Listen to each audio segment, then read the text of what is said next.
On parle beaucoup de nos jours du dialogue interreligieux, de l'ouverture aux autres, du multiculturalisme, mais il faut bien se dire qu'il s'agit là d'un phénomène nouveau dans l'histoire. Pendant des millénaires, les gens n'ont connu que leur culture, leur religion, leur milieu. Le père était juif, le fils est juif, le petit-fils est juif. Le père est chrétien, le fils est chrétien, le petit-fils est chrétien, le père est musulman, etc. En d'autres termes, l'homme n'avait pas le choix. Il était embarqué dans un milieu, une famille, une religion, et puis c'est tout. À partir de la Renaissance et du XVIIIe siècle en particulier, il y a eu cette ouverture à d'autres cultures, d'autres religions, d'autres peuples, d'autres mentalités. On s'est aperçu qu'il y avait des gens très bien ailleurs qui pensaient autrement que nous, qui croyaient autrement que nous. Et alors, chaque religion a la tentation de se crisper en condamnant l'autre, en disant c'est nous qui avons la vérité, c'est nous qui avons la vraie religion.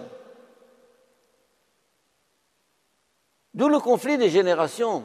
Lorsque l'enfant dit à ses parents « je ne veux pas aller à la messe, je ne veux pas prier, je ne veux pas croire ». Comment ? Maintenant, on ne dit plus comment, c'est fini. L'homme a conquis sa liberté, la liberté de croire ou de ne pas croire. Mais on ne peut pas en rester là. Il s'agit de savoir où est la vérité. Dans le christianisme, dans l'islam, dans le judaïsme, dans le bouddhisme. J'ai un musulman qui m'interroge régulièrement sur les religions, très préoccupé. Et encore, il me proposait d'aller au Tibet pour faire la découverte du bouddhisme, encore ce matin. Imaginez. Ce qui est un bon signe, je dirais. La vérité est plus large que ce que nous pensons. Je dis tout cela à partir d'un texte de la lecture d'aujourd'hui, la deuxième lecture de l'apôtre Saint Pierre, qui dit « Soyez prêts à rendre compte à ceux qui vous le demandent de l'espérance qui est en vous. » Être prêt à rendre compte. Pas seulement à ceux qui me le demandent, mais à moi-même, à me justifier. Si je suis né dans une religion ou une foi, encore faut-il me demander, est-ce que je ne me suis pas trompé ? Quelles sont les raisons que j'ai de croire ? Y a-t-il des raisons ? Oui, bien sûr. Ce qui ne signifie pas qu'on va pouvoir tout justifier en raison, car la foi dépasse la raison. La foi est d'un autre ordre. Mais, malgré tout, il y a une réflexion à mener ensemble et personnellement, à travers discussions, confrontations, lecture, méditation, réflexion, pour arriver à ce que j'appelle la cohérence de la foi. Ma foi a-t-elle une cohérence, pas extérieure, mais intérieure? Ce que j'appelle la cohérence, c'est-à-dire la capacité d'expliquer le mystère de l'homme, le mystère de Dieu, le mystère du monde, dans une vision une, qui met toute chose à sa place. Qui est ce Dieu en qui nous croyons? Pourquoi est-il Trinité? Pourquoi pas le Dieu hindouiste, bouddhiste, musulman, juif? Pourquoi pas l'athéisme, tout simplement?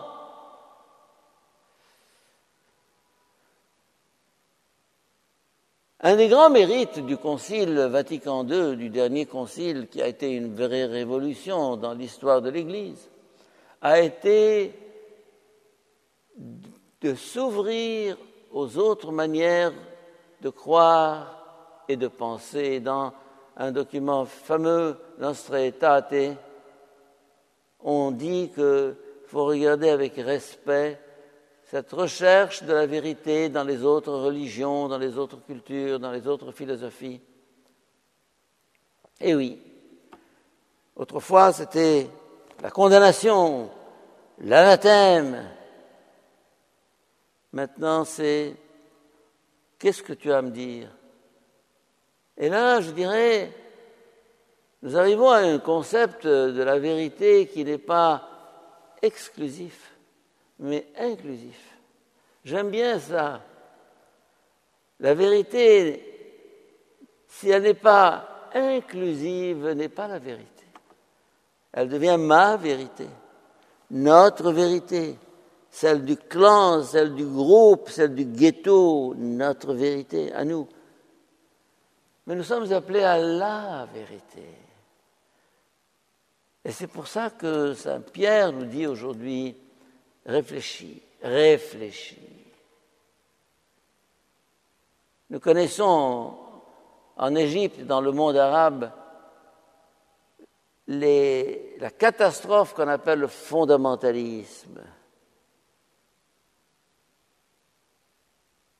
L'intégrisme, qui exclut, qui refuse, qui rejette, qui ne discute pas, qui ne se pose pas de questions. On est installé dans sa foi, dans ses certitudes. Et toute personne qui ne croit pas comme nous et avec nous est condamnée. Eh bien, ce que j'ai dit là peut mener au relativisme. Au fond, tout se vaut, toutes les religions sont bonnes. D'une certaine manière, c'est vrai, toutes les religions sont bonnes dans la mesure où elles apportent un éclat de vérité, une part de vérité, c'est ce que dit Vatican II. Mais à nous de cueillir là, de prendre là. Vous allez me dire, c'est le syncrétisme, alors c'est le self-service des religions. Non, c'est plus profond que ça. La religion catholique est une religion compréhensive. Le mot catholique, je ne sais pas si vous avez réfléchi à ça, signifie universel. Kata, holos, gen. 3 mots grecs selon la terre entière. Catholique, ça veut dire universel. Ça veut dire écuménique, comme on dit. Il y a 2 manières d'être catholique. Catholique parce qu'on appartient à l'Église catholique, l'institution, ou bien catholique parce qu'on entre dans un dynamisme de catholicité, qui est un dynamisme d'ouverture, qui se veut universel. Alors le mot catholique a donné 2 mots, le catholicisme, pyramide, exclusif, institution, et la catholicité, dynamisme, ouverture, recherche. Recherche d'une vérité qui est toujours au-delà, qui est toujours plus vaste que ce que je crois, que ce que je pense, que ce que je crois comprendre. J'aime ça. On n'est pas installé dans sa vérité. On ne s'installe pas dans la vérité comme dans un fauteuil confortable. On n'a pas la vérité dans un paquet, dans un livre, dans une somme théologique, dans un traité, dans sa poche, même pas dans la Bible. Car la Bible, si elle n'est pas vie, si elle n'est pas source de vie, eh bien, c'est un livre, un mort. En d'autres termes, notre époque est un défi, nous provoque au défi. C'est facile autrefois, c'était facile. Je crois comme ça, je pratique comme ça. Parce que mes parents, parce que mon milieu, parce que la paresse. Actuellement, on ne peut plus se permettre cette paresse parce que tout nous provoque. Chaque jour, par Internet, nous recevons des quantités de messages, de réflexions, de visions différentes. Quelle chance! Plutôt que de se sentir agressé, se dire merveilleux. Et ça dilate le cœur, ça ouvre l'esprit, ça permet d'aller plus loin. Dieu n'est pas une espèce de poche, de cul-de-sac, d'impasse. Ah, on est là, nous avons la vérité, on se défend contre les uns et les autres. Dieu nous invite à un chemin qui tend vers un horizon. Et cet horizon, comme tout le monde le sait, un horizon n'est pas une borne, n'est pas une limite. Un horizon ouvre sur plus loin et plus loin. Bien, mes chers amis, cette lecture d'aujourd'hui est une invitation pour nous à entrer dans cette dynamique de l'esprit, puisque la semaine prochaine, nous allons célébrer la Pentecôte, l'esprit qui souffle où il veut, et on ne sait ni d'où il vient, ni où il va. Eh bien, c'est ainsi que ceux qui se prétendent les disciples de Jésus doivent être capables de faire, entrer dans cette dynamique de l'esprit toujours plus vaste. Amen.